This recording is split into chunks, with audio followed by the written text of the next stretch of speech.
ముందుగా ఒక పాట పాడుకొని తర్వాత దేవుని యొక్క వాక్యమును ధ్యానం చేసుకుందాం.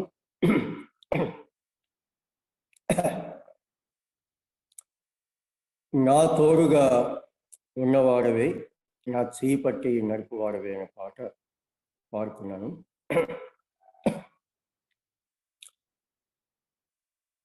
నా తోడుగా ఉన్నవాడవే, నా చేయి పట్టి నడుపువాడవే, నా తోడుగా ఉన్నవాడవే, నా చేయి పట్టి నడుపువాడవే, నా పక్షమున నిలుచువాడవే, నా పక్షమున నిలుచువాడవే, నా ధైర్యము నీవే యేసయ్యా, నా ధైర్యము నీవే యేసయ్యా, యేసయ్యా యేసయ్యా యేసయ్యా యేసయ్యా, కృతజ్ఞత స్తుతులు నీకేనయ్యా, కృతజ్ఞత స్తుతులు నీకేనయ్యా, నా తోడుగా ఉన్నవాడవే, నా చేయి పట్టి నడుపువాడవే, నా తోడుగా ఉన్నవాడవే, నా చేయి పట్టి నడుపువాడవే.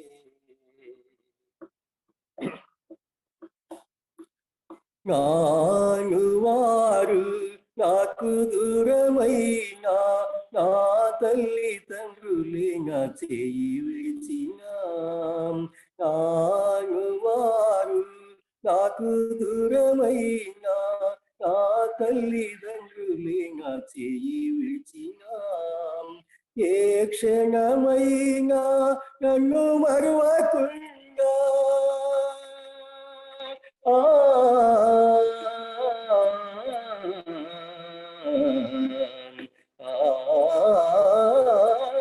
ఏ క్షణమైనా నన్ను మరువకుండా నీ ప్రేమతో నన్ను హత్తుకుంటివే, నీ ప్రేమతో నన్ను హత్తుకుంటివే, నా తోడుగా ఉన్నవాడవే,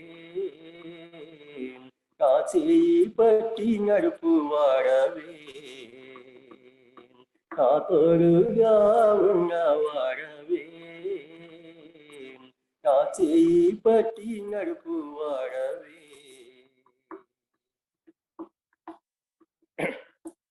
నా పాదములు జారిన వేళ నీ కృపతో నన్ను ఆదుకొంటివే, నా పాదములు జారిన వేళ నీ కృపతో నన్ను ఆదుకొంటివే, నీ ఎడమ చేయి నా తల కింద ఉంచి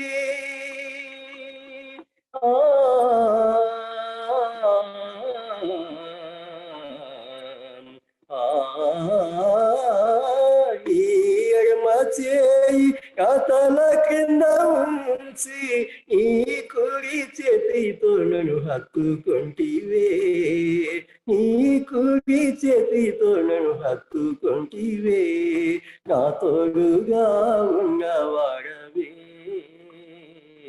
నా చేయి పట్టి నడుపువాడవే, నా తోడుగా ఉన్నవాడవే, నా చేయి పట్టి నడుపువాడవే. హృదయము పగిలే వేదనలోన కన్నీరు పొంగి పరిస్థితులలో, హృదయము పగిలే వేదనలోన కన్నీరు పొంగి పరిస్థితులలో, పొడిలో చేర్చి ఓదార్చువాడా,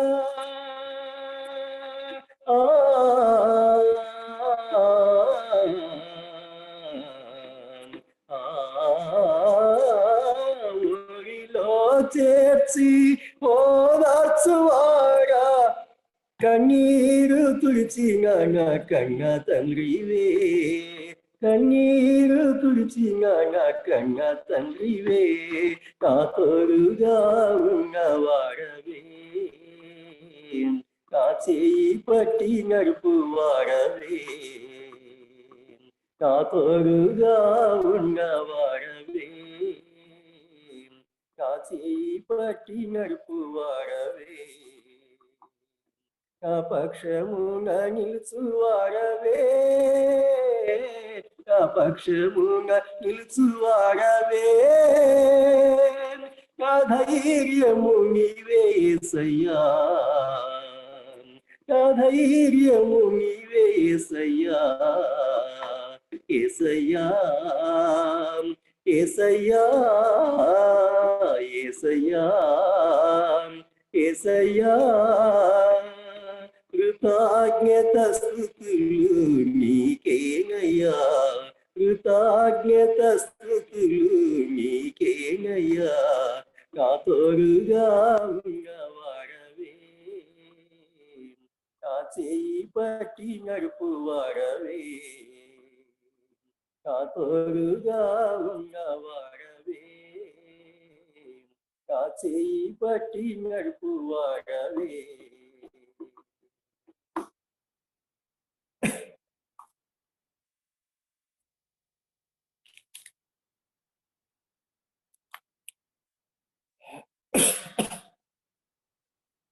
ప్రభునందు సోదరి సోదరులారా, దేవుని మహాకృప చేత మరొక నూతన దినమును దేవుడు మనకు బహుమతిగా దయచేసి ఉదయకాలంలో దేవుడు తన ప్రశస్తమైన సన్నిధి మనకు దయచేసి ఈ రీతిగా మనం కలుసుకొని ప్రభు యొక్క సన్నిధి అనుభవించే భాగ్యం మనకు దయచేస్తున్నారు.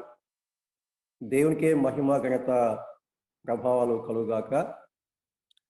పరిచర్య నడిపిస్తున్న ప్రియులకు, అలాగే ప్రభును ప్రేమించి మరి యొక్క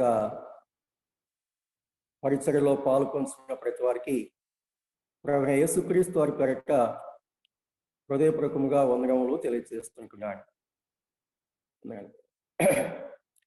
మన వాక్య ధ్యానం కోసం దేవుని పరిశుద్ధ గ్రంథంలో పరమగీతము 2వ అధ్యాయం 6వ చరణం నేను చదువుతున్నాను.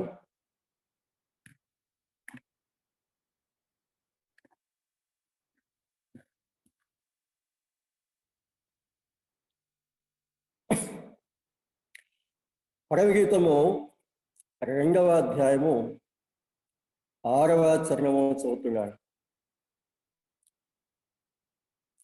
అతని ఎడమ చెయ్యి నా తల క్రింద ఉన్నది, కుడి చేత అతడు నన్ను కౌగిలించుచున్నాడు. అతని ఎడమ చెయ్యి నా తల క్రింద ఉన్నది, కుడి చేత అతడు నన్ను కౌగిలించుచున్నాడు. దేవుడు తన వాక్యమును మనందరి క్షమార్థమై దీవించి ఆశీర్వదించునుగాక. ప్రభునందు సోదరి సోదరులారా, దేవుని యొక్క గ్రంథములో దేవుడు తన ఆత్మ ద్వారా తన దాసుని సిద్ధపరిచి వ్రాయించి మన క్షమార్థమై దేవుని యొక్క ఆత్మ ద్వారా మనకు అందిస్తున్న వర్తమానాలన్నిటికై దేవునికి మనము కృతజ్ఞతలు చెల్లింపవలసిన వారిగా ఉంటున్నాం.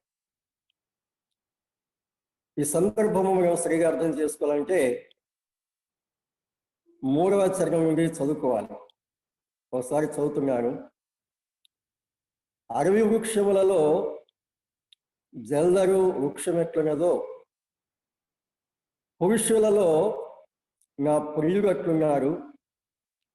ఆనందభరితనై నేను అతని నీడను కూర్చుంటుని, అతని ఫలము నా జిహ్వకు మధురము. అతడు నన్ను విందుశాలకు తోడుకుని పోయెను, నా మీద ప్రేమను ధ్వజముగా ఎత్తెను. ప్రేమాతిశయం చేత నేను మూర్ఛిల్లుచున్నాను.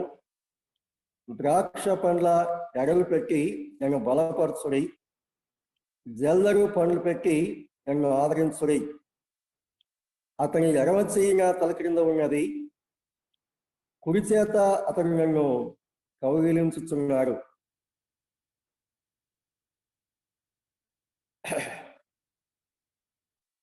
ఈ వాక్య భాగము వైవాహిక జీవితంలో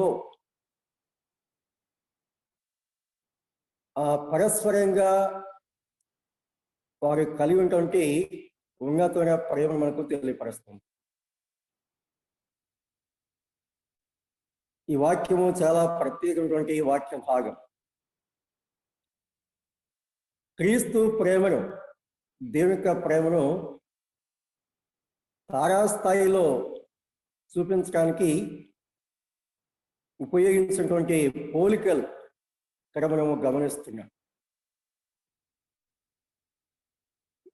పరమగీతము అనగానే ఇది కావ్య గ్రంథం అని సాధారణంగా మనం ఎదిగి ఉంటున్నాం.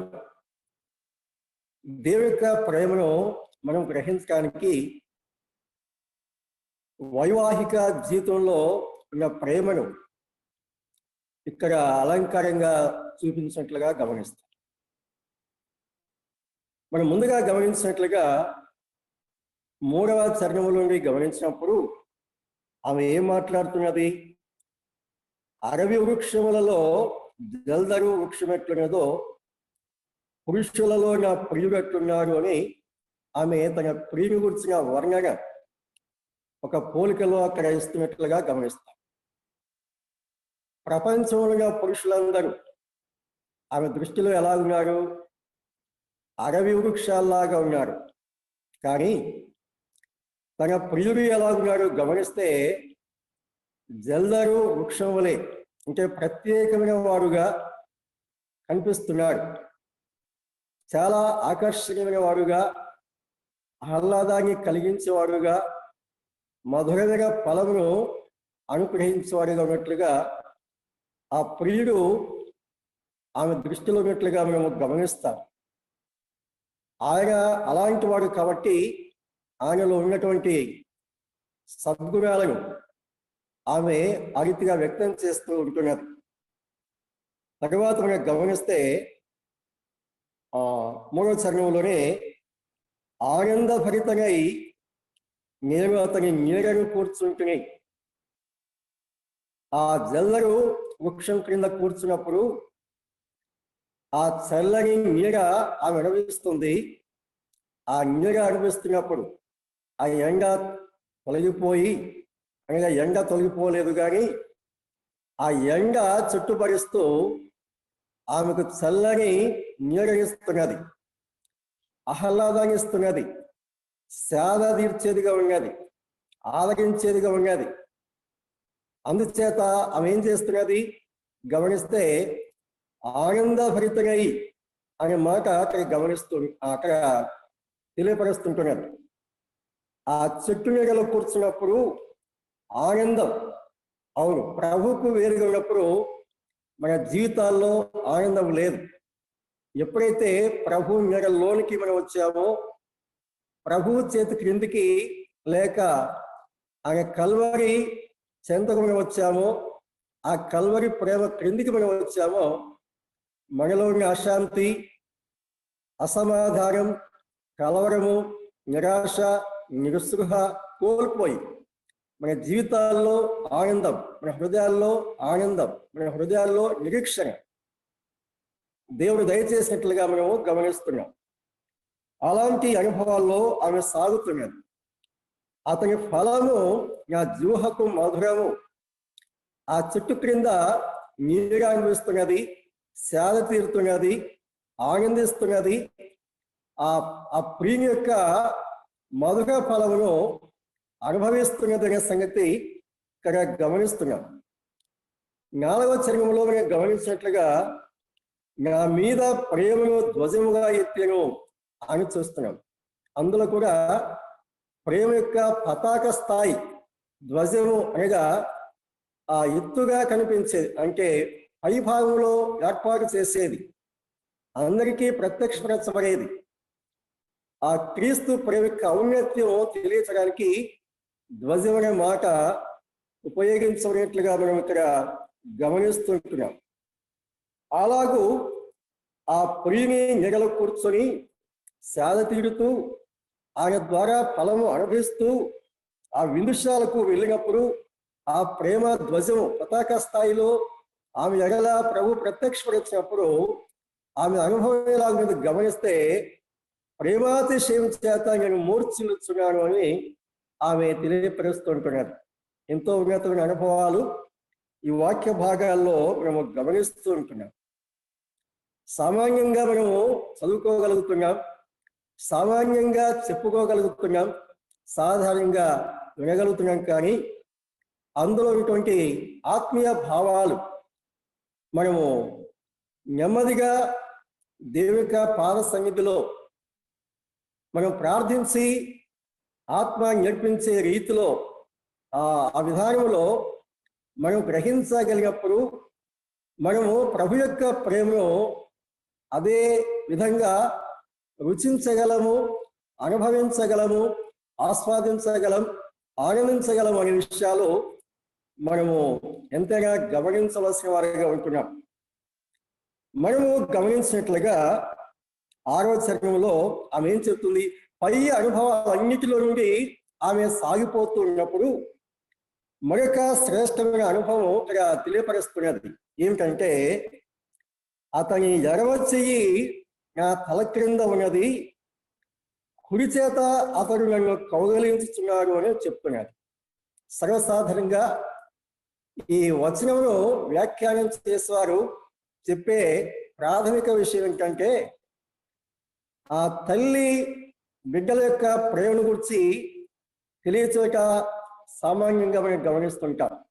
ఒక కోణంలో అది మనం ఆలోచన చేయగలిగా, అంతకంటే ఉన్నతమైన ప్రేమ ఈ భాగంలో దేవుడు వ్యక్తం చేస్తున్నాడు.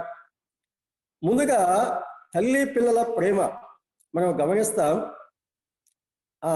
జన్మనిచ్చిన తల్లి, ఒక శిశువుకు జన్మనిచ్చిన తల్లి ఆ పసిబిడ్డ పొత్తిలలో ఉన్నప్పుడు చేతుల్లోకి ఎలా తీసుకుంటుంది అని మనం గమనిస్తే ఆ ఎడమ చెయ్యి తల క్రింద పెడుతుంది. ఎడమ చెయ్యి ఎక్కడ పెడుతుంది? ఎందుకంటే ఆ పసిప్రాయంలో ఆ తల నిలవదు కాబట్టి ఆ తల ఒరిగిపోకుండా వంకరగా ఉండకుండా ఆమె ఏం చేస్తుందంటే తలను తన ఎడమ చేతిని తల క్రింద పెట్టుకుంటుంది, తల క్రింద పెడుతుంది. మరి కుడి చేతి ఏం చేస్తుంది? నడుము భాగంలో పట్టుకుంటుంది. అంటే ఇరువైపులా ఒక విధంగా గమనిస్తే ఎడమ చెయ్యి ఇలాగా ఎడమ చేతిలో తల ఉంటుంది, కుడి చెయ్యి ఇలాగా ఆ నడుము క్రింద పెట్టి ఎత్తున్నప్పుడు ఆ పసిబిడ్డ ఆ జారిపోకుండా, ప్రమాదం కలగకుండా ఉండటానికి ఎంతో అవకాశం అక్కడ కనిపిస్తుంది. ప్రభువు కూడా మనలను ఏ రీతిగా ఆయన పట్టుకుంటాడు గమనిస్తే, ఆయన ఎడమ చెయ్యి మన తల క్రింద పెట్టేవాడుగా ఉన్నాడు. ఆ కుడి చేత ఆ నడుము భాగంలో, ఆ కుడి చేతిని ఆ నడుము భాగంలో ఉంచి ఆ మనలను జాగ్రత్తగా పట్టుకునేవాడు అనే సంగతి మనము గమనిస్తూ ఉంటున్నాం. యోహాను సువార్తలో గమనిస్తే ఆ సన్నివేశం గమనిస్తాం. 10వ అధ్యాయంలో ప్రభు చేతిలో మనం ఉన్నాము అని అందులో చెప్పాడు. ఆ వాక్య భాగం ఒకసారి జ్ఞాపం చేసుకుందాం. అంటే పూర్తి లోతైన భావం అందులో లేకపోయినా ఒక కాపుదల, భద్రత అనే భావంలో మన వాక్య భాగాన్ని గమనించవచ్చు. యోహాను సువార్త 10వ అధ్యాయం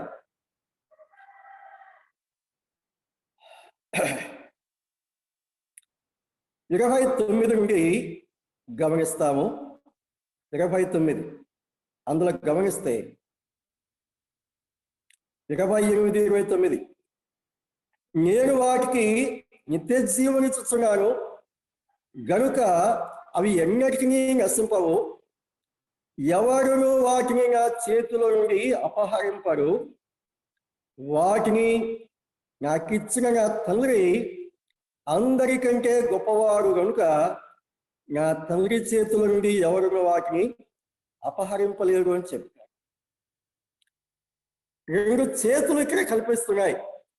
ఒకటి ప్రభు యొక్క హస్తము, రెండవది ఆ పరలోకపు తండ్రిగా దేవుని యొక్క హస్తం. ఆ ఇరువురి హస్తాల్లో మనం భద్రపరచబడి ఉన్నాము అనే సంగతి ఆ వాక్య భాగంలో మనము గమనిస్తుంటున్నాం. అది ఒక భాగం. అంటే ఒక తల్లి తన కుమార్తెను లేక తన కుమారుని ఏ రీతిగా 2 చేతులతో ఎడమ చేయి తల క్రింద పెట్టి కుడి చేత ఆ నడుము భాగంలో పట్టుకున్నప్పుడు ఆ శిశువుకు భద్రత ఉంటుంది అనే సంగతి సర్వసాధారణంగా మనం ఎరిగి ఉన్నటువంటి విషయం. కానీ మనము ఆలోచనలో గమనిస్తే ఇక్కడ తల్లి పిల్లల ప్రేమను గురించి చెప్పడం లేదు. మరి అనేక మంది ఎందుకు అలాంటి వ్యాఖ్యానం చేస్తారో తెలియదు. ఒక వర్షంలో వాస్తవమే కాదని చెప్పడం లేదు. కానీ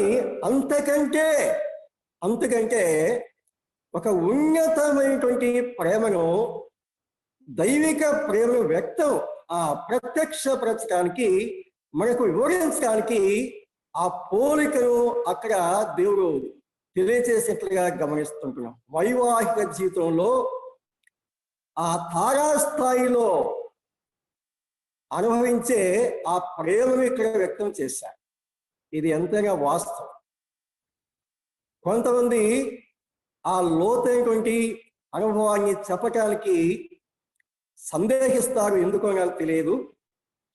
అయితే వాస్తవంగా వైవాహిక జీవితంలో ఒక అత్యున్నతమైనటువంటి తారాస్థాయిలో అనుభవించే ప్రేమ ఎలాగుంటుందో దైవిక ప్రేమను వ్యక్తం చేయడానికి ఆ పోలికను దేవుడు ఇక్కడ తెలియజేశాడు. దేవుని నామానికి మహిమ కలుగుగాక. ఏం చెప్పాడు? అతని ఎడమ చెయ్యి. ఇక్కడ తల్లి ఎడమ చెయ్యని లేదు సుమా, తల్లి ఎడమ చెయ్యని లేదు, అతని ఎడమ చెయ్యి. ఎవరు అతడు? మన ప్రభువైన యేసుక్రీస్తు వారు. వైవాహిక జీవిత అనుభవంలో ఆ తారాస్థాయి యొక్క ప్రేమను మనం ఏ రీతిగా అనుభవిస్తున్నామో వాస్తవమే ప్రియులారా, అందులో సందేహం లేదు. ఆ ప్రేమను దైవికంగా మనం అర్థం చేసుకోవడానికి, దైవిక ప్రేమను మనం అర్థం చేసుకోవడానికి ఆ పోలికను ఇక్కడ చెప్పారు. అతని ఎడమ చెయ్యి నా తల క్రింద ఉన్నది, తన కుడి చేత నన్ను కౌగలించుచున్నాడు అని చెప్తున్నాడు. కౌగలించాడు కాదు, కౌగలించబోడు కాదు, కౌగలించుచున్నాడు అని చెప్తున్నది. అంటే ఆ ప్రేమ ఒకసారి ఆగిపోకుండా అది అలాగే కొనసాగించబడుతున్నది అని చెప్పారు. ఆ ప్రేమ, ఆ మధుర ప్రేమ, ఆ వైవాహిక ప్రేమ, ఆ తారాస్థాయిలో చూపించే ప్రేమ, ఆ ప్రేమ అలాగూ కొనసాగుతున్నది అని చెప్పారు. ఎంత మధురమైన ప్రేమ, ఎంత అత్యున్నతమైన ప్రేమ! ఊహించడానికి అంటే మనం అర్థం చేసుకోవడానికి పోలిక చెప్పారు. అంతకంటే ఎన్నో రెట్లుగా ఆ ఉన్నతమైన ప్రేమ దేవుడు మన ఎడల ప్రత్యక్షపరుస్తున్నాడు. ఆ ప్రేమను మనకు దయచేస్తున్నాడు, మన అనుభవాల్లోకి తీసుకువస్తున్నాడు అనే సంగతి ఈ వాక్య భాగాల్లో మనము గమనిస్తూ ఉంటున్నాం. ఒక మాట గమనిస్తాం. రోమాపత్రికలో మనం గమనిస్తే దేవుని యొక్క ప్రేమను ఎలా కుమ్మరించారు అనే సంగతి మనం దేవుని యొక్క వాక్యంలో గమనిస్తూ ఉంటున్నాం. ఒక మాట గమనిస్తాం. రోమాపత్రిక 5వ అధ్యాయము 5వ వచనం. రోమాపత్రిక 5వ అధ్యాయము 5వ వచనం గమనించినప్పుడు, ఎందుకనగా ఈ నిరీక్షణ మనలను సిగ్గుపరచదు, మనకు అనుగ్రహింపబడిన పరిశుద్ధాత్మ ద్వారా దేవుని ప్రేమ మన హృదయములలో కుమ్మరింపబడి ఉన్నది అని చెప్పారు. దేవుని ప్రేమ మన హృదయములలో కుమ్మరింపబడి ఉన్నది. పరిశుద్ధాత్మ ద్వారా దేవుని యొక్క ప్రేమ మన హృదయములలో కుమ్మరింపబడి ఉన్నది అని చెప్తున్నాడు. దేవుడు ఎంతగా మనల్ని ప్రేమించాడు, ఏ రీతిగా ఆ ప్రేమను కుమ్మరించాడు, ఆ ప్రేమ మన అనుభవాలలోనికి ఏ రీతిగా తీసుకుని వస్తున్నాడు అనే సంగతులు ఈ వాక్య భాగాల్లో మనము గమనిస్తూ ఉంటున్నాం. దేవుని యొక్క ప్రేమను గురించి అనేక సార్లు మనం ధ్యానం చేస్తున్న మంచిది. మరొకసారి దైవ ప్రేమ మనం జ్ఞాపం చేసుకుందాం. దేవుని యొక్క ప్రేమను ఒకసారి మనం జ్ఞాపం చేసుకుందాం. దేవుని యొక్క ప్రేమ ఎలాంటిదో ఒక పోలికలో ఆ ప్రవీతము 2వ అధ్యాయము 6వ చరణంలో చెప్పాడు. ఆ దానికి అనుబంధంగా కొన్ని వాక్య భాగాలు మనం గమనిస్తాం. ఎఫెసీ పత్రిక 2వ అధ్యాయము 5 నుండి 7 వచనాలు ఒకసారి గమనిస్తాం. ఎఫెసీ పత్రిక 2వ అధ్యాయము 5 నుండి 7 వరకు మనం గమనిస్తాం.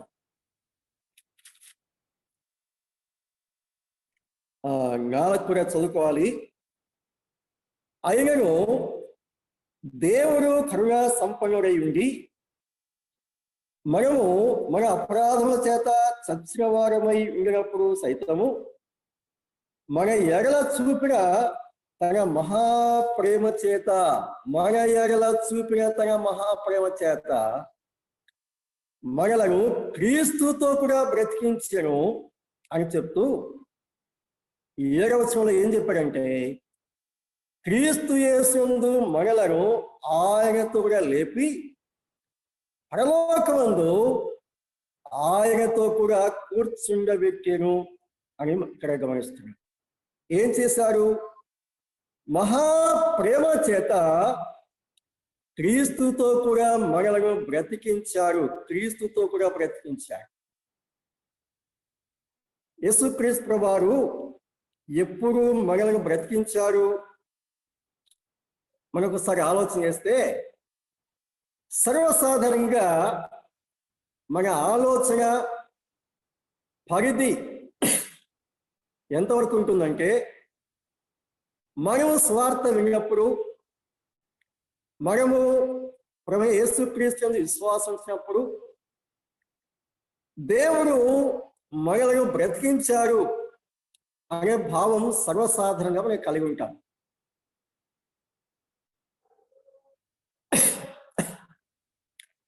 మన భావము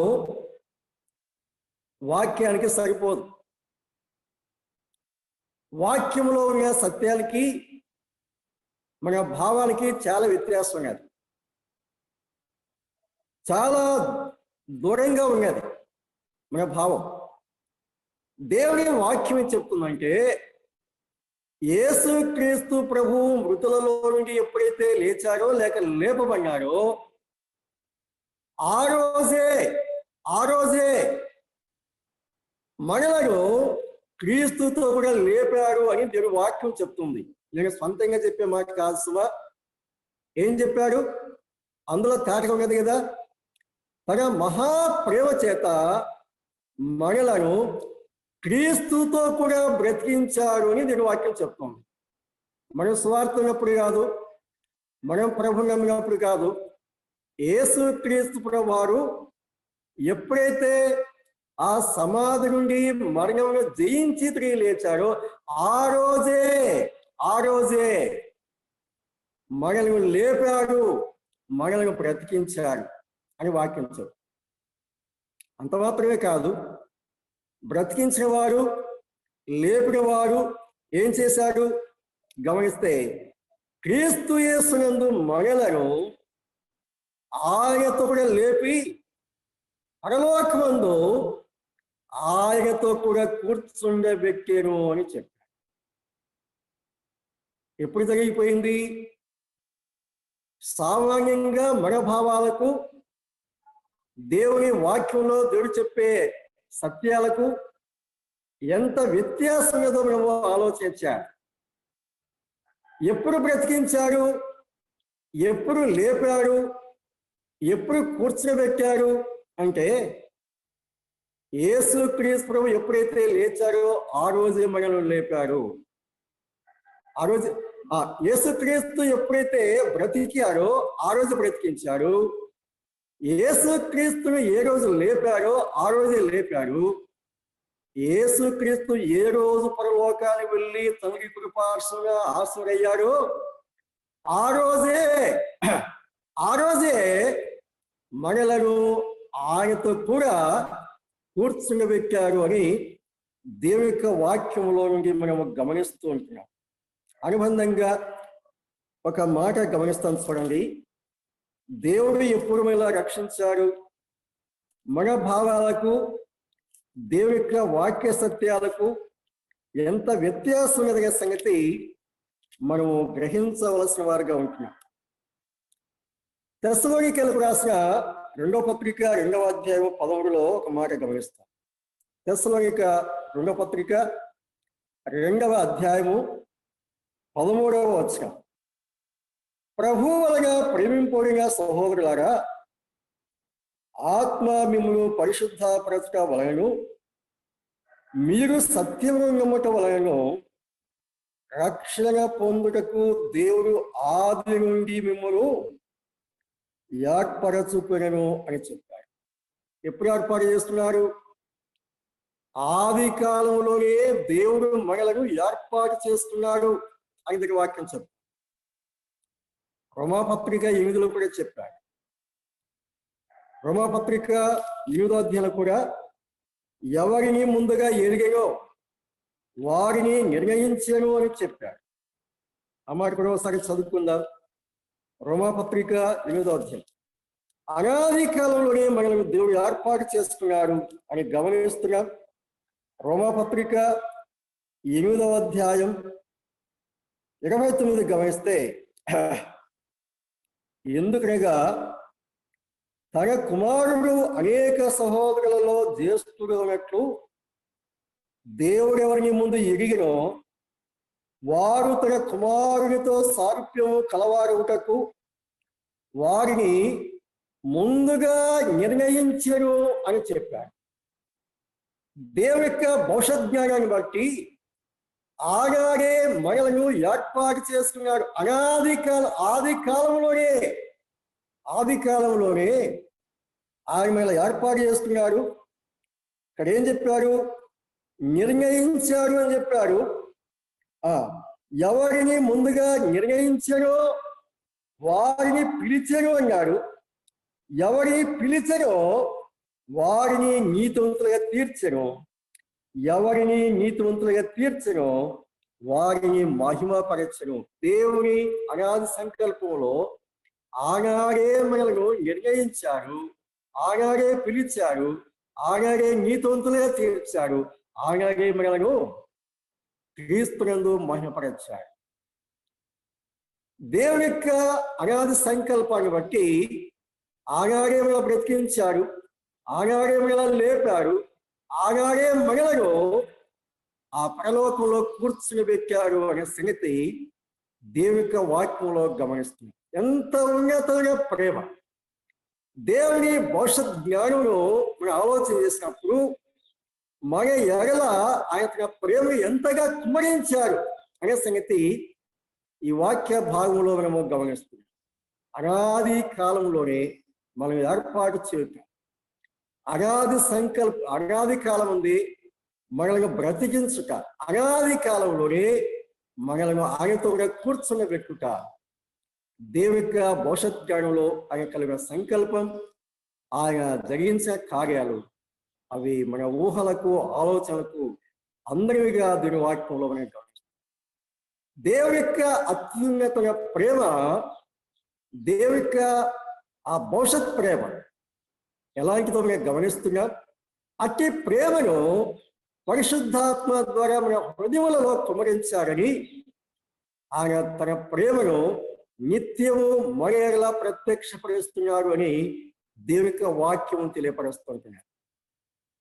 అతని ఎడమ చెయ్యి నా తల క్రింద ఉన్నది, ఆ కుడి చేత అతడు నన్ను కౌగిలించుచున్నాడు. ఎంత అద్భుతమైన ప్రేమ, ఎంత అద్భుతమైన ప్రేమ, ఎంత మనోహరమైన ప్రేమ, ఎంత మాధుర్యమైన ప్రేమ, ఎంత ఉన్నతమైన ప్రేమ దేవుని యొక్క వాక్యంలో మనము గమనిస్తూ ఉంటాం. పరమగీతము 4వ అధ్యాయము 10వ వచనం కూడా గమనిస్తే ఆ ప్రేమను మళ్ళీ ఆమె అక్కడ జ్ఞాపకం చేస్తుంటున్నాడు. పరమగీతము 4వ అధ్యాయం 10వ వచనం ఏం చెప్తుంది అక్కడ ఆమె గమనిస్తే, ఈ మాట తర్వాత జ్ఞాపం చేస్తున్నాం. మొదటి అధ్యాయంలో గమనిస్తాం. మొదటి అధ్యాయంలో గమనిస్తే ఆమె ఏం చెప్తున్నది? మొదటి అధ్యాయము 2వ వచనం, నోటి ముద్దులతో అతడు నన్ను ముద్దు పెట్టుకునుగాక, నీ ప్రేమ ద్రాక్ష రసం కన్నా మధురము అని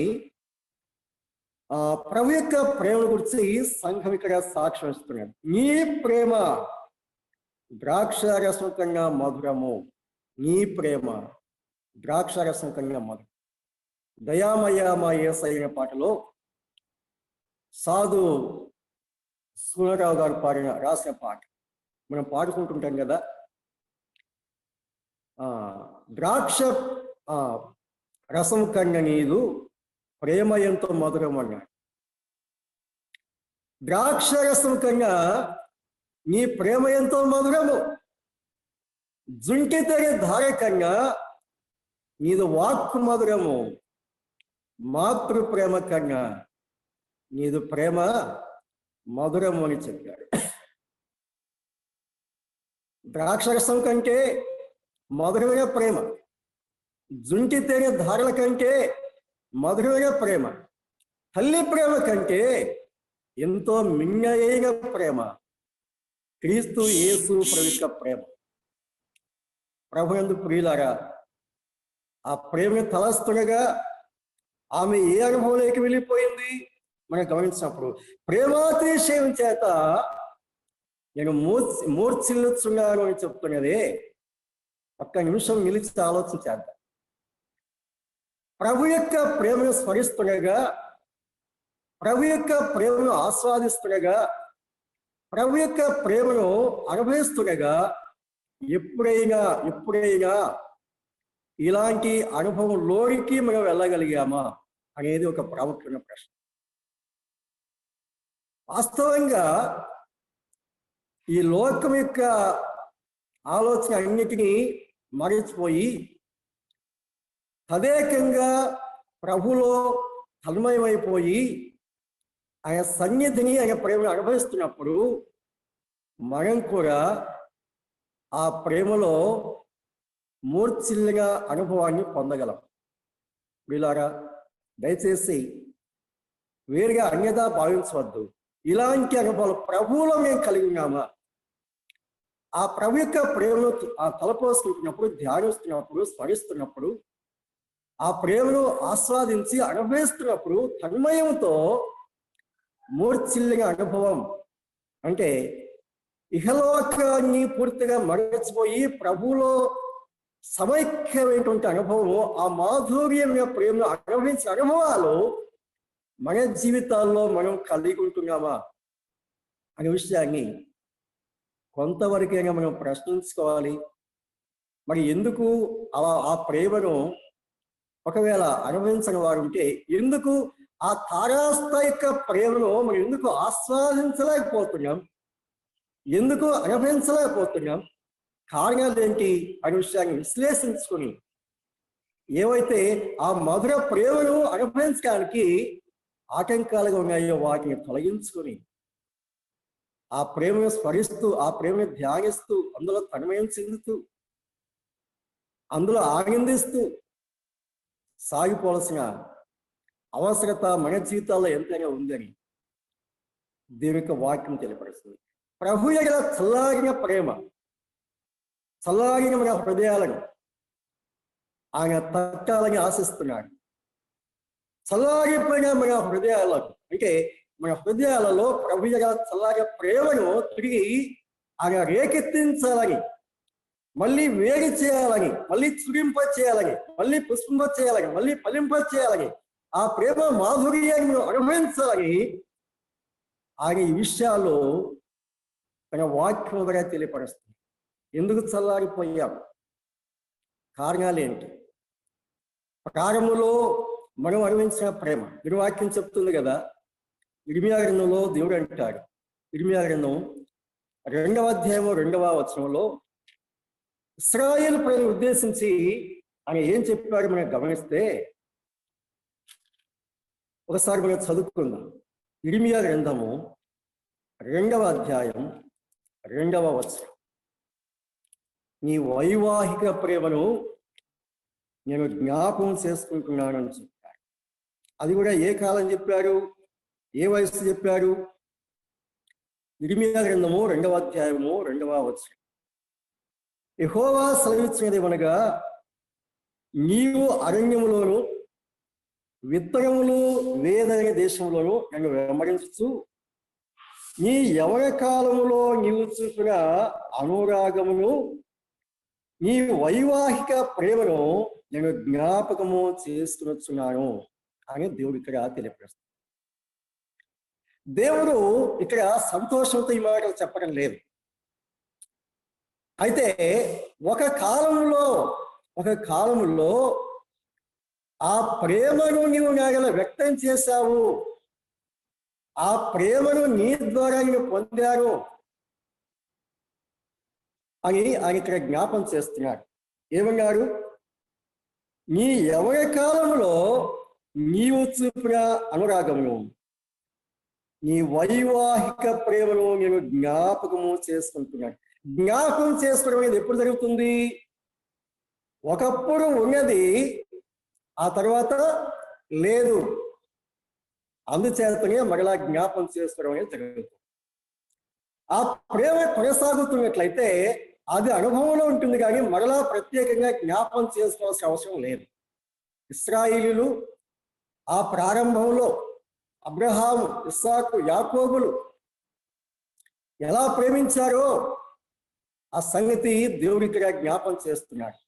అబ్రహాము దేవుడు ప్రేమించిన విధానం, ఇస్సాకు దేవుడు ప్రేమించిన విధానం, యాకోబు దేవుడు ప్రేమించిన విధానం ఇక్కడ జ్ఞాపం చేస్తున్నాడు. అరణ్యములోను విత్తనములు వేదగని దేశంలోను నన్ను వెంబడించుచు నీ యవన కాలంలో నీవు చూపిన అనురాగమును నీ వైవాహిక ప్రేమను, అంటే ఒకప్పుడు ఆ ఇశ్రాయేలును దేవుని ఎలా ప్రేమించారో ఆ విషయాన్ని దేవుడి ఇక్కడ జ్ఞాపం చేస్తున్నాడు. నీ అనురాగమును నీ వైవాహిక ప్రేమను నేను జ్ఞాపకం చేసుకుంటున్నాను. అంటే ప్రారంభంలో ప్రేమించారు, ఆ తర్వాత ఏమయ్యారు? విస్మరించారు. దీని వాక్యంలో గమనిస్తాం. వారి జీవిత అనుభవాలు అలా ఉన్నాయి, కానీ మన అనుభవాలు ఎలా ఉన్నాయి ఒకసారి నేను ఆలోచించాను. ప్రభువును విశ్వాసించిన ప్రారంభ దినాల్లో ఎంతగా ప్రభు ప్రేమించా, ఎంతగా వాక్యను ప్రేమించా, ఎంతగా సహవాసను ప్రేమించా, ఎంతగా పరిచర్యను ప్రేమించా, ఎంతగా ఆరాధనను ప్రేమించా, ఎంతగా ప్రేమించా. మన సర్వస్వము ఆయనే అని చెప్పి ఆయనను ప్రేమించాం కదా, ఆయనను వెంబడించాం కదా, ఆయనతోనే సమైక్యమైపోయిన అనుభవాలు మనం కలిగి ఉన్నాం కదా. కానీ కాలం గడుస్తున్న కొలది ఏమైపోయింది? ఎక్కడో జారిపోయాం. ఎక్కడో తప్పిపోయాం. ఆ మాధుర్యం, ఆ కోమలమైన ప్రేమ, ఆ మృదువైన ప్రేమ, ఆ సుకుమార ప్రేమ, ఆ వైవాహిక ప్రేమ మనలో లోపించింది. వీళ్ళ వాస్తవంగా మన హృదయాలను పరీక్ష చేసుకున్నాం, మన అనుభవాలను పరీక్షించుకున్నాం. సర్వసాధారణంగా ప్రేమ వృద్ధి చెందాలి, కానీ మన జీవితాల్లో వృద్ధి చెందుతున్నదా లేకపోతే క్షీణిస్తున్నదా అనే విషయాన్ని ఒకసారి ఆలోచించాలి. పరమగీతం 4వ అధ్యాయం 10లో ఏం చెప్తున్నారు? మొదటి అధ్యాయంలో ప్రభు ప్రేమ ఎలాంటిదో ఆమె చెప్తుంది. 4వ అధ్యాయం 10వ చరణంలో ఆమె ప్రేమ ఎలాంటిదో ఆయన చెప్తున్నాడు. ఆమె ప్రేమ ఎలాగున్నది? 4వ అధ్యాయం 10లో గమనిస్తే, సహోదరి ప్రాణేశ్వరి, నీ ప్రేమ ఎంత మధురమో, ద్రాక్షరసం కన్నా నీ ప్రేమ ఎంత సంతోషకరం. నీవు పూసికొను పరిమళ తైలముల సువాస సకల గంధర్వ వర్గముల కన్నా సంతోషకరము అని చెప్పారు. సహోదరి ప్రాణేశ్వరి, నీ ప్రేమ ఎంత మధురము. ప్రభు యొక్క ప్రేమ మాధుర్యాన్ని ఆమె స్మరిస్తూ మూర్ఛలగా, ప్రభువు ఆమె ప్రేమను గురించి ఏం చెప్తున్నారు? నీ ప్రేమ ఎంత మధురము. సంఘం యొక్క ప్రేమ, సంఘం యొక్క ప్రేమ, నీ ప్రేమ ఎంత మధురము అని చెప్తున్నాడు. ద్రాక్ష రసం కన్నా నీ ప్రేమ ఎంత సంతోషకరము అని చెప్తున్నాడు. అంటే ప్రభు ఎలా ప్రేమించారో సంఘము కూడా ఆమె అలా ప్రేమిస్తున్నది అని ఈ 2 వాక్య భాగాలు కలిపి చదివినప్పుడు మనకు అర్థమవుతుంది. మరి దేవుడు సంఘం యొక్క ప్రేమను అంత ఉన్నతంగా వర్ణించినప్పుడు మన జీవిత అనుభవాలు, ప్రభువును ప్రేమించడంలో మన అనుభవాలు వాస్తవంగా అలా ఉన్నవారు లేవా అనే సంగతి మన జీవితాల్లో నిత్యము మనం ఆలోచన చేస్తాం. చల్లారిపోయిన మన ప్రేమ, అడుగంటిపోయిన మన ప్రేమను, కోల్పోయిన ప్రేమ. ఒక భక్తుడు పాట పాడాడు, కోల్పోయి నీ మొదటి ప్రేమను, చల్లారిపోయే నీ ప్రేమ నాలో అంటాడు. కోల్పోయా, ఆ మొదటి ప్రేమను కోల్పోయా, చల్లారిపోయా. ప్రభువును ప్రేమించడానికి బదులుగా మనం దేనినో ప్రేమిస్తున్నాం, ఎవరినో ప్రేమిస్తున్నాం, దేనినో ప్రేమిస్తున్నాం, దేనికోసం మనం ప్రయాసపడుతున్నాం. ఉదయకాలంలో మరలా మన జీవితాలు తెరచి, మన హృదయాలను తెరచి, మన హృదయాలను పూర్తిగా తెరచి దేవుని వాక్య వెలుగులో పరచి, ప్రభువా ఎక్కడైనా జారిపోయాడు, ఎక్కడైనా తప్పిపోయాడు, నీకంటే దేనిని, నీకంటే ఎవరికి ఎక్కువగా ప్రేమిస్తున్నాడు. ప్రభు చెప్పాడు కదా, నాకంటే దేనినైనా ప్రేమిస్తే వారు నాకు పాత్రుడు కాడు. నాకంటే ఎవరినైనా దేనినైనా ఎక్కువగా ప్రేమిస్తే వారు నాకు పాత్రుడు కాడు అని చెప్పారు. దేవుడు ఉదయకాలంలో మన హృదయాలను తన వాక్యమే ఖడ్గం చేత ఛేదిస్తుండగా, ఆ రంపం చేత మన హృదయాలను కోస్తుండగా కఠినం చేసుకోకుండా ఒక్కసారి మన హృదయాలను తరుగు, ప్రభు ఎలా ప్రేమించారో జ్ఞాపం చేసుకుంది. ఎంతగా ప్రేమించాడు, ఎంతగా ప్రేమిస్తున్నాడు. అతని ఎడమ చెయ్యి నా తల క్రింద ఉన్నది, కుడి చేత అతడు కౌగలించుచున్నాడు. ఆ ఉన్నతమైన ప్రేమ, ఆ మధురమైన ప్రేమ, ఆ ప్రేమ మాధుర్యం ఎక్కడ మనం విస్మరించాము, ఎంతగా కోల్పోయాము, పరీక్షించుకుందాం, జీవితాలను సరిచేసుకుందాం, సరిదిద్దుకుందాం, ప్రేమించవలసినంతగా ప్రేమిద్దాం. ప్రభుని వెంబడిస్తూ ఆయన సేవిస్తూ ఆ రీతిగా సాగటానికి దేవుడు మన ఎడల తన కృపను సమృద్ధిగా కుమ్మరించును గాక. దేవుడికి మహిమ కలుగుగాక. ప్రభు పేరట అందరికీ వందనాలు తెలియజేస్తాను.